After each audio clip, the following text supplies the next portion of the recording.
Good afternoon from Mountain Connect. This is Nick Dinsmoor from Beer and Broadband. We have an exciting conversation today. I've got some amazing panelists that are clearly much smarter than I am about broadband, about policy, about networks, about events.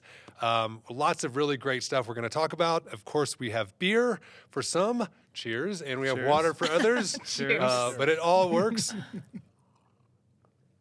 So, as usual, we're going to start off with some introductions, and then we'll jump right into it. So I'll start to the fine gentleman to my left. Jeff, you want to introduce yourself? Yep. Jeff Gavlinski. I am the CEO of Mountain Connect. Wait. That's all you got? That's all? Come on. Who are you? What's your background? You've been in broadband for how many years? It's been around the block. Broadband. So this event is 12 years old this year. Actually started around our BTOP grant that we got back in 2009. So there is some context and history behind, and it's interesting that NTIA should be here this year talking about all the funding that's coming out. But the event has grown. You know, when I took it over, there was maybe 90-some people, and now it's expanded to include people from all over the country. And, you know, this year we've got over 600 people. So, and I really think it's important to target the right people. And those people are the tier 3 and below communities, counties, school districts, healthcare facilities, telcos, WISPs, et cetera. So I've always been technology agnostic as well, because I think until we can build fiber everywhere, we have to consider all technologies delivering broadband. Yeah, definitely. All right, that's a better introduction. Thank you. All right. Good save. I'm Sarah Bleau. I have been here with NTIA for just over a year. Before that, I was not federal. I didn't know anything about the government. I don't even know what all the acronyms mean. But I was in the private space. I was working with a few ISPs, both satellite and fiber. Wow. For a long time. So I built and I bought and I sold networks my whole life.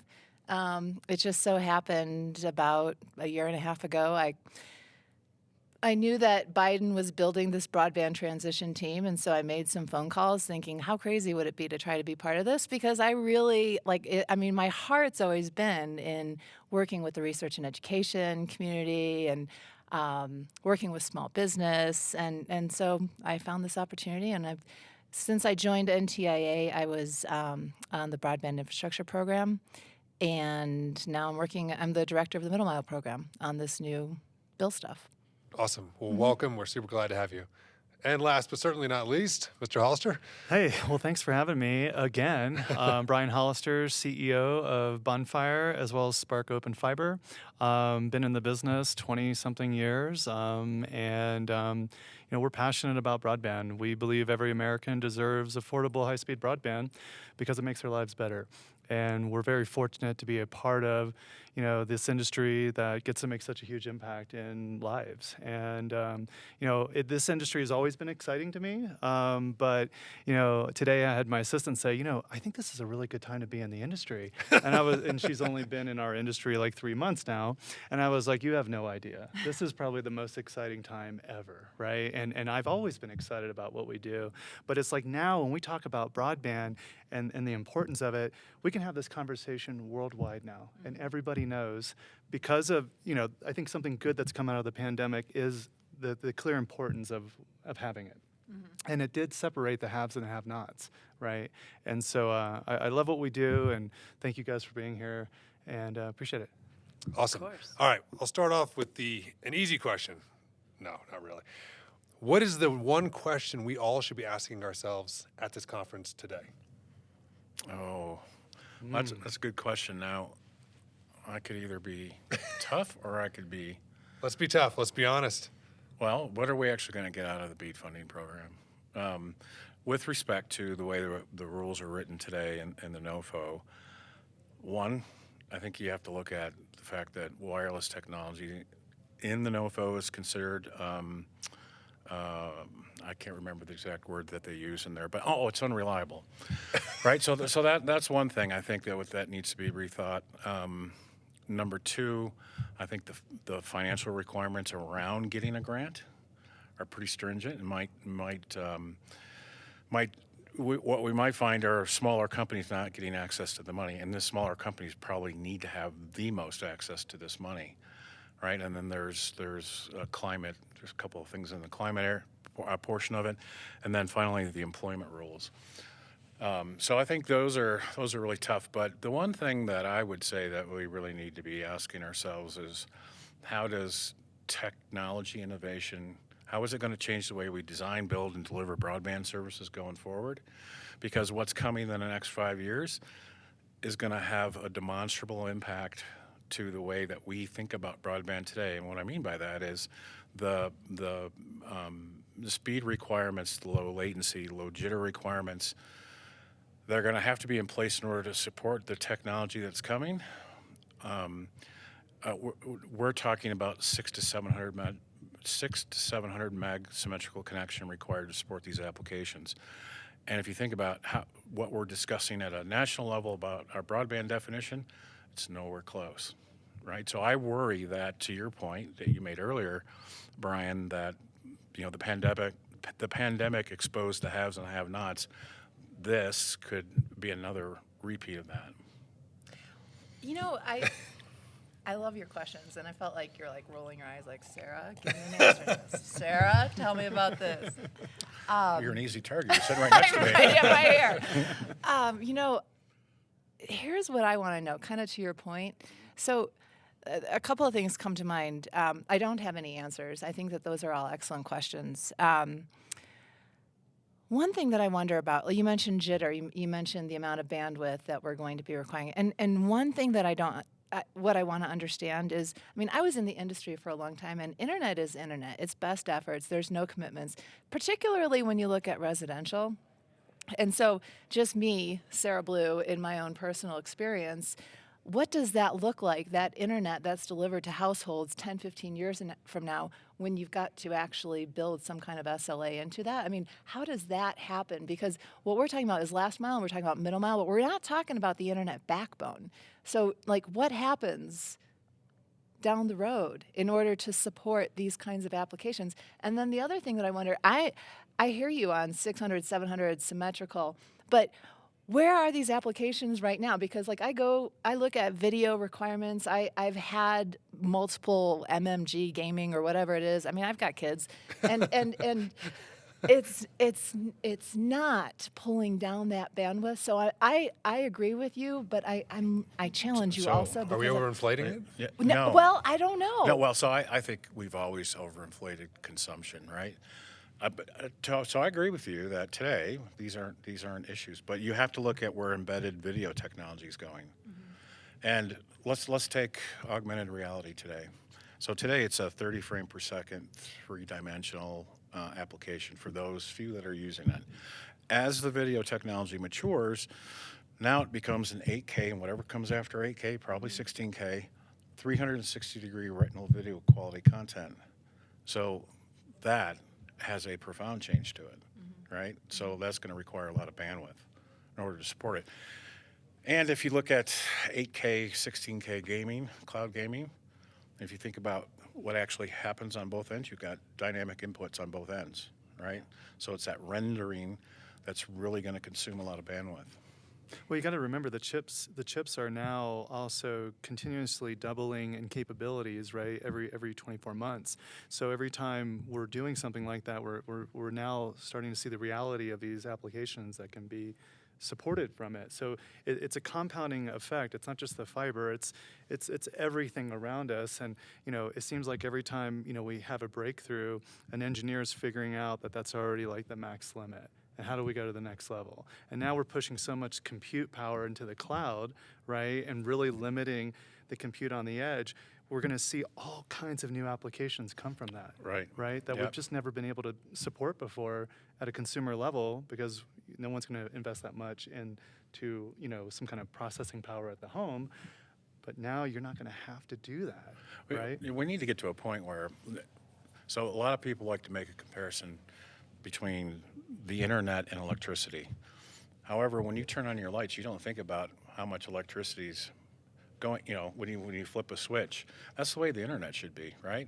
Until you get the electric bill. Right. Until you get the electric bill, right. But nonetheless, that's how it should function, should just always be there. And the other thing I would say, the other stumbling block we have right now, and hopefully this gets solved with Wi-Fi 7, whatever comes after Wi-Fi 7, is the ability to have equitable distribution of capacity in a premise, no matter where you're at in the premise, because the applications that I'm thinking of will be used all over the home, right? Not near the router, but upstairs, downstairs, which is very important, right? So we're not there yet, and that causes yet another problem. That is that consumers are always going to be behind from a technology device perspective, right? But should we be building networks for where they will be? Absolutely, right. we should. I mean, that's right. the debate, right? I mean, Yep. even if we're not consuming now, we need to be prepared when we do consume. So I have symmetrical fiber that comes to my home. I'm very fortunate. However, my Wi-Fi certainly doesn't support the capacity that's coming to the outside of my home, right? And even though I work in the industry, I always challenge the city of Fort Collins with this thought. You are creating a perception that's not in line with the intent of what you're trying to deliver, because I can't experience a symmetrical gig wirelessly. And by the way, we've taught people to connect wirelessly. So every time they're doing a speed test on a device, right? Always. It's always falling short. Always. So this will be yet another issue we'll have. Well, I think there's all of that, and then there's also what do we have to do to get people to actually use the internet? Actually driving the adoption and creating. I think that it's really cool, and I like to geek out about applications down the road, but I also wonder about people who I grew up with, or people in this country who don't trust that they should, if they go on the internet, then they're going to be things are going to be stolen from them for the rest of their lives, or that we're going to insert some kind of crazy chaos into their lives or something. Why is it that people don't actually start using the internet? I mean, there's one thing, we definitely want to build something that's going to be there for the next 20, 40 years, but we need to make sure that everybody gets on it. All of these opportunities that we love, we can create opportunities for our kids and advantages for them, but it's not available to everybody. So your question is, we should be more pragmatic, or at least how do we make life more equitable so that people who are not using the internet today have that opportunity to take advantage. The people that were scared to put the credit card in the gas machine instead of going inside, right? How do you move them, get the adoption? Right. Well, at first you have to give them access, right? Yes. To Brian's point earlier that he was talking about equitable access for everybody, we need to get to that point first and foremost, right? 100%. And not just in rural parts of the country, but also in disadvantaged portions of our large cities where our demographics don't support some of the providers building out to each home. We need to figure that out. Right. So let's talk about that for a second, right? So this has come up in a couple conversations here this week. There is the I guess the opinion or the view of it's all about just the rural areas, right? It's not. It's not even close. Not true, but I mean, this is the commentary, right? Yeah. So from a big media perspective, it's a lot of rural. Well, disenfranchised or unequitable access is also in the cities, right? Mm-hmm. Yep. So how do we solve that? How do we solve the perception of that? Is it media? Is it government? Is it private? Well, I mean, I think COVID helped, right? I mean, we saw Denver public schools, right? How many kids were not connected, and they gave out thousands of hotspots, right? And these are kids that were connected while they're at school, and then they're going to homes that they don't have internet. Mm-hmm. No one's taken the time to train mom and dad why they should have it. So they're not literate with the understanding of the benefit, and a lot of it comes down to cost, right? It's why do we have that cost? And a lot of times they're just using the internet right off their phone, but that's not suitable for doing Zoom calls and everything else. And we talk about how great 5G is on phones, but it's still quite limited in terms of its deployment. And so I believe it's starting to happen. I think people even corrected, was it the senator or I would assume he's your boss, right?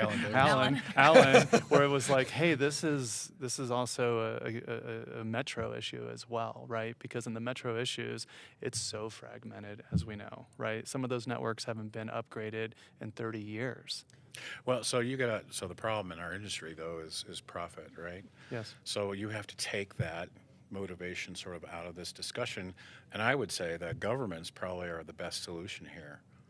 And if you get a chance, go watch what the city of Fort Collins is doing for their own disenfranchised citizens in terms of how they're reducing the cost for them to have access. So although those solutions that you mentioned are great, it's a Band-Aid. Yes. Right? Agree. It's a Band-Aid, and we need to figure out a way so that we're not constantly coming up with Band-Aids for these kids. You won't be able to compete in the global economy if you don't have access, plain and simple. You can't apply for a job. There's all kinds of things you can't do.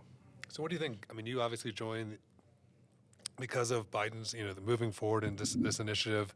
Obviously, you have a passion for it, but what is government's role in this versus the ISPs or people, private sector saying, like, I need to do the right thing? I wear rose-colored glasses sometimes, so I don't really want to comment on that. I actually think we should have more. Local government involvement, quite frankly. I totally agree. And even if it means that we build open access networks, because we do know that does work. It's not a solution for every municipality, but where it can be a good solution and a good fit, it should be embraced. But the problem that you guys will have is you have 50 states with 50 different ways of looking at, how to grant out this money. So I think we're gonna see an awful lot of different solutions in place, unfortunately. I just want to make sure the money goes to the right people. Yeah, I think that's a huge piece.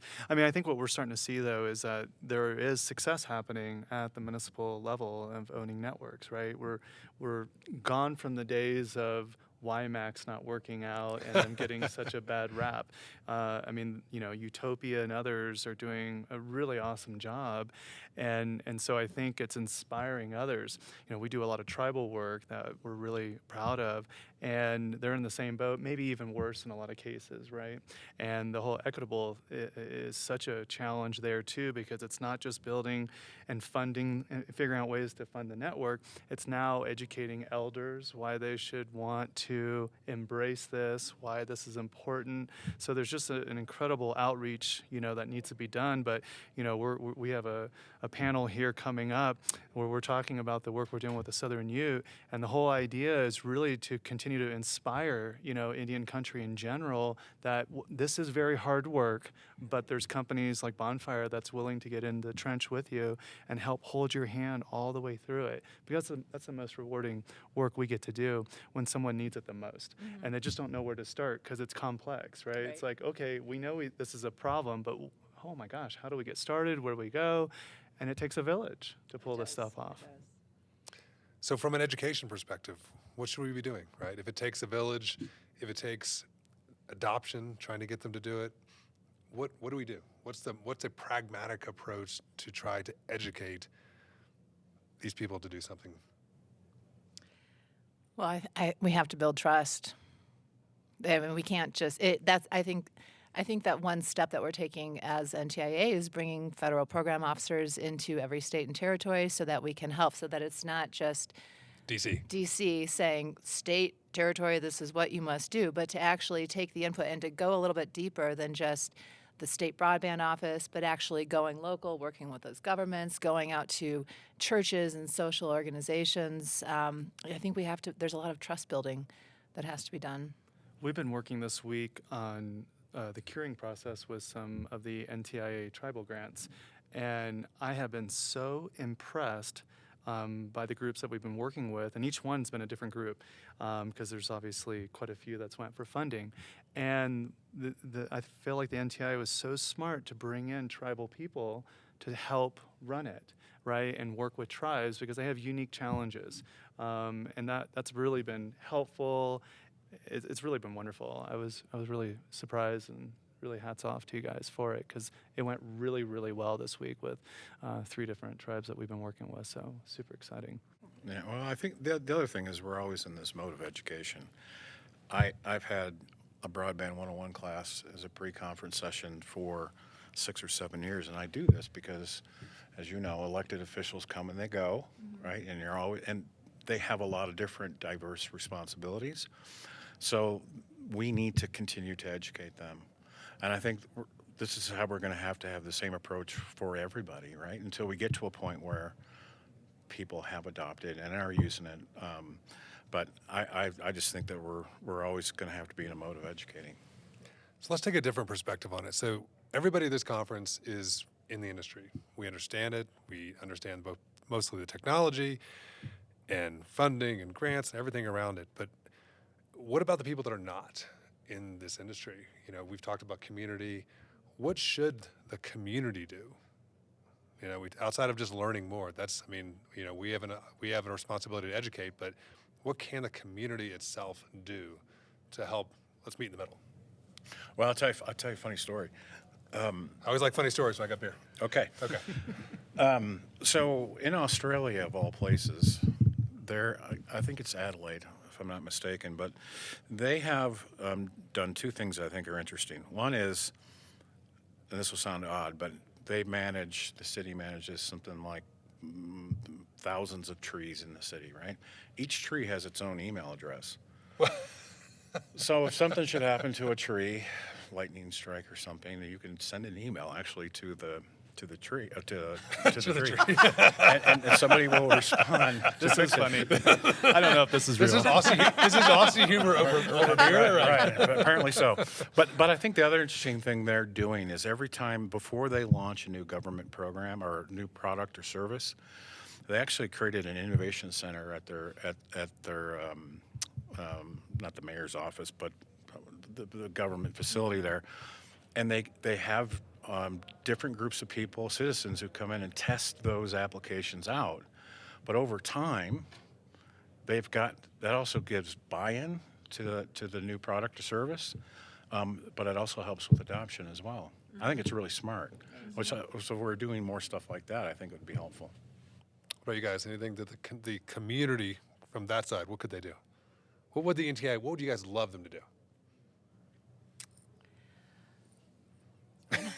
What would you personally like them to do? So much pressure. I'm going to have to let you go ahead and think about that one. Well, he's never at a loss for words, so it's okay. Okay, I'll save her. I think from my perspective, it's the community should not rest on its laurels and should, these are the constituents, and they need to drive the community leaders to make something happen, right? And whether it's a municipality, an electric co-op, it doesn't matter, right? The constituents deserve affordable, high-speed broadband, and they should drive it. Whether it's at church, any kind of community leader that could drive back into the public sector, local government, they need to constantly be talking, right? And we try to do a lot of this with, introducing people to one another, right? And building these relationships. But the communities deserve it. We've got more funding than ever has been available for this. Ever. And I think it's all about which ones are going to be able to make something happen sooner, right? And so there'll be earlier adopters, and hopefully we can still continue to expand this so some of those laggards, we can show them it can be done. Mm-hmm. And I think they need to see that, because a lot of them want to do something, but then city council will change out or this or that. I mean, it's challenging for a municipality to do this. Well, it is, but I think the other thing you need to figure out is what problems you're trying to solve for people, right? And if you can figure out a way, once you understand what problems you're trying to solve, then you can engage people more. And I think if we actually made a better effort at engaging citizens in a given city or municipality, they might have better results. I think that also sometimes we have to check ourselves a little bit. I think that. And I'm not saying this and looking at you. Yes, you are. Even though she is. She's looking right at you. I know. I think of, so on on our Broadband USA website, we have this a toolkit, and I know there are lots of organizations that have toolkits how to bring broadband to your community, and a lot of states do this, and a lot of communities do it, and we participate with NTIA and the State Broadband Leaders Network, and have all these calls, and I have never run into a community that did not want to bring broadband. I think that I don't think that's a toolkit that's as necessary as maybe it was 10 years ago or maybe even 5 years ago. But I do think of the phone calls and webinars that I've been part of where we all talk like, smart, and we know what needs to happen. We know what you need to be doing. And then there's like this little librarian who raises her hand and she's like, I don't even know who I can buy internet from. Like, and sometimes I just think that we're not speaking the same language. And so I think that there is an awareness. I think that there is a continuing education that has to occur. But I think that we have to check ourselves a little bit and stop being so smart and having all the answers. And actually, I call it building trust, but I think rolling up our sleeves and going down local in order to make this happen. Have a little humility, right? Yes. I'm trying to figure out if there's a takeaway for me here. All right, guys. Well, it's shocking, but we've already clocked away almost 30 minutes. We're going to wrap it up, so we'd like to do a quick parting thought. Obviously, Jeff, amazing conference. So, but we'll start with you. Just any parting thoughts for the attendees, listeners, and then we'll wrap up with a cheers. Yeah, so I would say, I'll go back to what I said a little while ago. You got to engage with your community, right? And know what kind of problems you're trying to solve, because no two communities are really alike. Yeah, and I would definitely echo that. I mentioned earlier that, well, the State Broadband Office in Colorado knows what's going on in Denver, and probably across the state there are local uniquities, and I haven't even had a beer, that happen. So yes, everybody's got something different. I think it's always about continuing to learn, and to your point, I think we really focus on being very transparent, but transparent in everything. My staff used to wonder, hey, every time we go meet a competitor, you tell them every innovation we're doing. I was like, guys, but there's so much opportunity. Our purpose is bigger than Bonfire, right?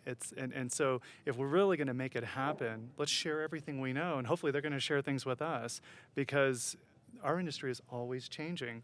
And I think the more we're open and transparent and willing to work across lines, whether it be vendor to vendor or within the community, they need a ton of help to ultimately get this done. And I think we need to be, less stuck up about it, and share everything because I know I learn something new every day, and I've learned a ton just in the last 24 hours being here. So awesome. I think obviously build trust, listen more, have great partners, and realize we're all in a community together, right? And we all have the 100%. same goal. So, cheers! Thank you all for joining us Cheers. this afternoon. Cheers. And enjoy the rest of Mountain Connect. And you can obviously catch our podcasts on Spotify, Apple, or go to our website or YouTube. Thanks again, guys. Cheers. Thank you. Thank you.